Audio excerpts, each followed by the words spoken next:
एक एक दिन बरसों सा लगता जेल की चार दीवारी में। नाम तलक तुम भूल गए मेरा, क्या खता थी यारी में। अंधेरों में दिन हैं गुजरे, हाल कहूँ क्या रातों के।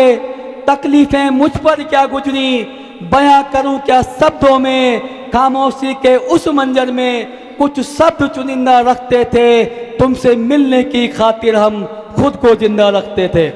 अस्सलाम वालेकुम।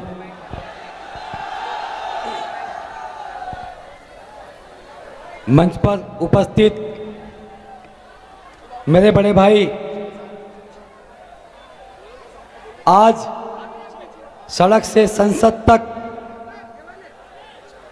दलित के हक की आवाज उठाने वाला इंसान, गरीब के हक की आवाज उठाने वाला इंसान, वंचित पिछड़े के हक की आवाज उठाने वाला इंसान, हिंदू मुसलमान का भाईचारा कायम करने वाला इंसान, जो मर्दे मुजाहिद हैं जिनका नाम है असदुद्दीन ओवैसी साहब। आज मुझे पहली बार मौका मिला है कि मैं उनके साथ, उनके बगल में बैठ के आपके सामने अपनी बात रख सकूं। मैं थोड़ा नर्वस भी हूं, मैं थोड़ी देर खामोश भी था। खामोशी इसलिए थी कि मुझ पर बहुत सारी पाबंदियां हैं जो मैं आपसे नहीं बता सकता, नहीं कह सकता। वो खामोशी इस बात का जवाब है कि मेरे खामोशी को आप समझ लेना कि मैं क्या कहना चाहता हूं। साथ ही हमारे साथ हमारे महाराष्ट्र की शान भाई इम्तियाज जलील साहब, तमाम मेरे MIM के नेता, मेरे पुराने साथी भी हैं, अकरम भाई, डॉक्टर असगर अंसारी साहब, फखरुद्दीन साहब, बहुत सारे साथी मेरे जो पिछले 30 साल से हम इकट्ठे यहाँ साथ रह रहे हैं। और सबसे बड़ी बात, आप इतनी भारी तादाद में सामने बैठे मेरे नौजवान साथी, सबसे पहले मैं आपका इस्तकबाल करता हूं। मैं आज भले ही आपके बीच अपनी बात रखने आया हूं, लेकिन अभी भी मैं जेल में ही मौजूद हूं, क्योंकि मैं कस्टडी पैरोल पे आपके पास आया हूं। आप देख रहे हैं मेरे साथ हमारे दिल्ली से पुलिस के जवान खड़े हैं। ये इनकी ड्यूटी है कि इनको मेरे साथ मेरा हाथ पकड़ कर रहना है। ये आप समझ लेना कि मुस्तफाबाद का चुनाव इस बार ऐसा चुनाव है जो इससे पहले कभी आपने नहीं देखा। लेकिन देश ने ऐसे बहुत सारे चुनाव देखे हैं जहां इस तरह के हालात पैदा हुए हैं। आप सुन पा रहे हैं मेरी बात? भैया थोड़ा पीछे परेशानी हो रही है, आप लोगों को बैठना पड़ेगा। मैंने इसलिए ये साइड में कर दिया, मैं और आगे आ गया। पीछे वालों को थोड़ा, आगे वाले थोड़ा बैलेंस बना दें भैया। दोस्तों, 2020 के अंदर फरवरी का महीना था, 8 फरवरी की तारीख थी जब दिल्ली विधानसभा का चुनाव हुआ था। उस चुनाव से पहले 2015 का सन था जब भी दिल्ली विधानसभा का चुनाव हुआ था। उससे पहले जो चुनाव यहां हुए थे, जब पहली बार विधानसभा बनी थी मुस्तफाबाद की, तब हम सब ने एक सपना देखा था कि मुस्तफाबाद का अपना एक विधायक हो जो मुस्तफाबाद की परेशानी को समझ सके, देख सके। बहरहाल हमें एक मौका मिला। कांग्रेस पार्टी ने उस वक्त हसन भाई को विधायक का टिकट देकर चुनाव जीतने के लिए भेजा और मुस्तफाबाद ने अपनी जिम्मेदारी निभाई, हसन भाई को चुनाव जिताया। उसके बाद जब 2015 का चुनाव आया, तब भी मुस्तफाबाद ने यह हक समझ के कि हसन को दोबारा मौका मिलना चाहिए, जनता ने उन्हें वोट दिया। लेकिन उस वक्त आम आदमी पार्टी ने वोट काटने का काम किया था, वोट काटने का काम, और बीजेपी जीत गई थी। लेकिन जब 2020 का चुनाव आया तो उस वक्त इसी मुस्तफाबाद की जनता ने हाजी यूनुस को चुनाव जिताया, ये कहकर कि हाजी यूनुस साहब तीसरे मुकाम पे थे, हक छूट गया था, इनका हक बनता है, इनको चुनाव जिताना है। लेकिन अफसोस 2020 का चुनाव भी जिताया, दिल्ली की सरकार भी बनी, लेकिन उस सरकार ने इस क्षेत्र के अंदर कोई काम नहीं करा। आज 5 साल के बाद मुझे आपके बीच आने का मौका मिला, लेकिन जब मैं यहाँ घूम रहा हूँ, गलियों में दौड़ लगा रहा हूँ, सड़कें देख रहा हूँ, नालियाँ देख रहा हूँ, जगह जगह गंदगी के ढेर हैं। माशाल्लाह हमारे भाइयों ने इतने शानदार अच्छे मकान तो बना लिए, लेकिन सरकार ने कोई भी विकास का काम यहाँ नहीं किया। वो बात करते हैं शिक्षा के मॉडल की। मैं दिल्ली की जनता से कहना चाहता हूँ कि शिक्षा का मॉडल देखना है तो मुस्तफाबाद में देखो किस तरह के यहाँ के बच्चे टीन के स्कूल में पढ़ते हैं, 4-4 शिफ्ट में यहाँ के बच्चे पढ़ते हैं। अगर आप हेल्थ की बात करते हो तो मुस्तफाबाद में आके देखो यहाँ क्या सुविधा है। अरे यहाँ तो किसी माँ बहन की पेंशन का भी इंतजाम नहीं है। ये बात आप सब जानते हैं। आज 2025 में हम आ चुके हैं दोस्तों। 2025 का चुनाव है, विधानसभा चुनाव, और ये दिल्ली का विधानसभा इस बार 3 लोगों के बीच में चुनाव हो रहा है। 3 लोगों के बीच में अगर 2 सीट हम छोड़ दें, ओखला और मुस्तफाबाद, तो 68 सीटों पे प्रत्याशी हैं। या तो आपसे केजरीवाल के नाम पे वोट मांगते हैं, या आपसे मोदी के नाम पे वोट मांगते हैं, या राहुल बाबा के नाम पे वोट मांगते हैं। कोई प्रत्याशी अपने नाम पे वोट नहीं मांगता दोस्तों। मुस्तफाबाद और ओखला ऐसा चुनाव है जो जनता का चुनाव है, प्रत्याशी का चुनाव है।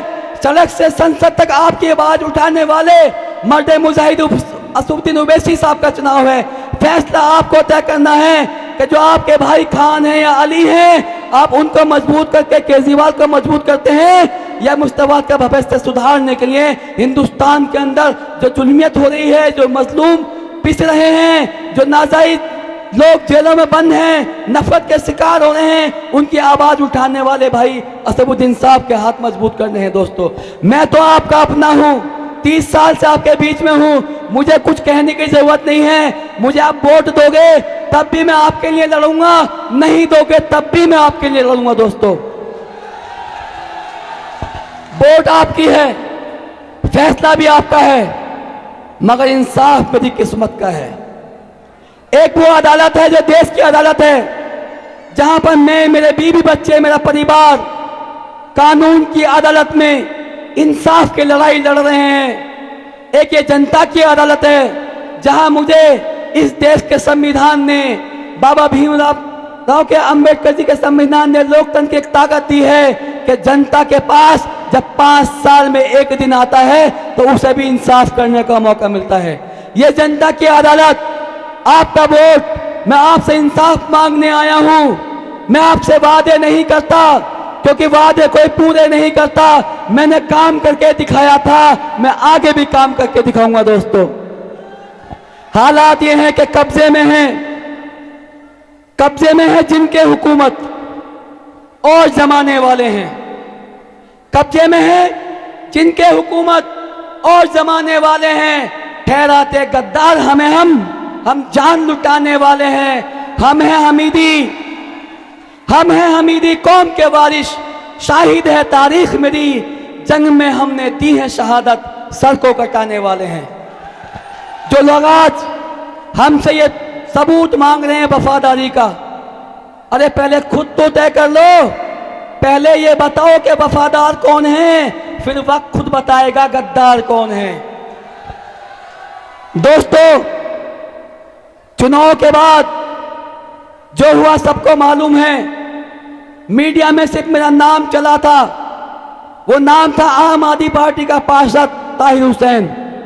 जैसे ही मेरे नाम मीडिया में चला, सबसे पहले वही मेरे साथी जिनके लिए मैंने 5 साल इस मुस्तफाबाद में काम किया, उनकी पार्टी को मजबूत किया, उनके निशान को घर घर तक पहुंचाया, और मुस्तफाबाद में सबसे पहली जीत भी उनकी झोली में डाली थी आप लोगों ने दोस्तों।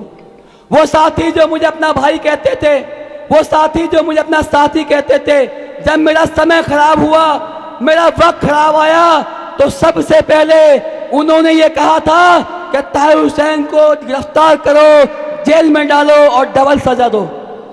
क्या ये बात सही थी? क्या जांच तक रुकना चाहिए था? आज भी जांच चल रही है, आज भी मैं निर्दोष हूं, आरोपी हूं, और यही कानून का अधिकार है कि मैं जनता की अदालत में इंसाफ मांगने आपके पास आया हूं। बहरहाल ये सब आपको देखना है कि जब लॉकडाउन था, कोरोना था, बहुत सारे लोग जो दुनिया से चले गए, बहुत सारे लोग, हजारों नौजवान जो जेल में बंद किए गए, लेकिन ये ताहिर हुसैन सबके लिए फिक्र करता था, सबके लिए दुआ करता था, और खुदा का शुक्र भी अदा करता था कि जहां इतना बड़ा नुकसान, इतनी जानें चली गई, ताहिर तू भले ही जेल की ऊंची ऊंची दीवारों के पीछे है, भले ही तू मोटी मोटी सलाखों के पीछे है, भले ही तेरे बच्चे तुझसे दूर हैं, भले ही तूने अपनी बीवी का चेहरा नहीं देखा, भले ही तूने अपने बूढ़े माँ बाप को नहीं देखा, भले ही तेरे नौजवान जो मुस्तफात के वाद से तुझसे दूर हैं, लेकिन दिल्ली और देश के अंदर हजारों करोड़ों वो लोग थे जो ईमान वाले थे, ला इलाहा इल्लल्लाह वाले थे, जिन्होंने दुआएं दी इस मुस्तहबात के लिए मुझे, और आपके सामने आज जिन्ना सलामत आपके सामने हूं। दोस्तों,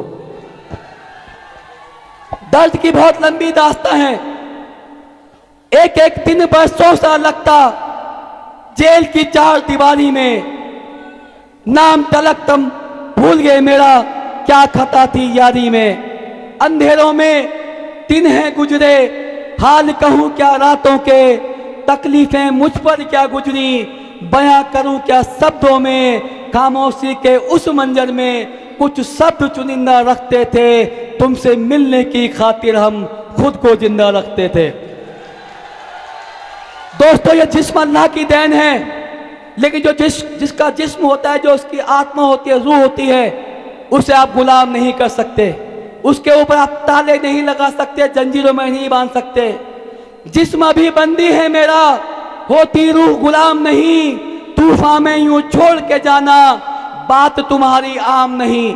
जब मैं मायूस था, परेशान था, अफसोस करता था कि किन लोगों को ताहिर तूने इतना तन मन धन लगा के मजबूत किया, जिन्होंने तेरा साथ छोड़ दिया, तो ख्याल आया इस पार्टी ने तो वो लोग छोड़ दिए जिस पार्टी को जिन्होंने खड़ा किया था। याद कीजिए प्रशांत भूषण का नाम, याद कीजिए योगेंद्र यादव का नाम, लंबी फहरिस्त ऐसी जिनको इन्होंने छोड़ा है कि जिस्म भी बंदी है मेरा, होती रूह गुलाम नहीं, तूफान में यूं छोड़ के जाना, बात तुम्हारी आम नहीं। तकदीरों के खेल निराले करते खुदा को देखा है, तकदीरों के खेल निराले करते खुदा को देखा है, होकर सजा फांसी की फिर भी जीवन मिलते देखा है। सच्चाई हमें मंजूर है, लेकिन इल्जाम वो झूठा रखते हैं, तुमसे मिलने की खातिर हम खुद को जिंदा रखते हैं। दोस्तों, मेरी बेटी उस वक्त बहुत छोटी थी जब मैं टूटता था। जेल से बहुत सारे साथी हैं जो जेल काट करके आए हैं, सबको मालूम है कि 5 मिनट की कॉल की सुविधा हर कैदी को मिलती है, जो उसके घर वाले वो नंबर उसको देते हैं, इसका एफिडेविट लगता है, वो ऑटोमेटिक सिस्टम है। दोस्तों, फिंगर लगा के 5 मिनट उसके घर कॉल कनेक्ट हो जाती है। अब 5 मिनट में जितनी बातें आप कर सकते हो वो आप कर सकते हो। उस वक्त मेरी बेटी मुझे बोलती थी, अब्बू आप रोना मत, अब्बू आप परेशान मत होना, आप निर्दोष हो, हम आपके साथ थे उस दिन, आपने हमारी जान बचाई थी, आपने हमारी हिफाजत करने के लिए घर से बाहर निकले थे अपने छत के ऊपर, हमारी दुआएं आपके साथ हैं। मेरी जैसी मेरी बहनें देश में इतनी दिल्ली में थी जिनकी दुआएं हम आपके साथ हैं। अबू आप छूट जाओगे, हमें सुप्रीम कोर्ट भी जाना पड़ेगा तो आप निर्दोष साबित होगे। दोस्तों, जब ये बेटी मेरी बोलती थी, ऐसा लगता था कि मेरी बेटी क्या हर वक्त दरवाजे पे खड़ी है, इंतजार कर रही है।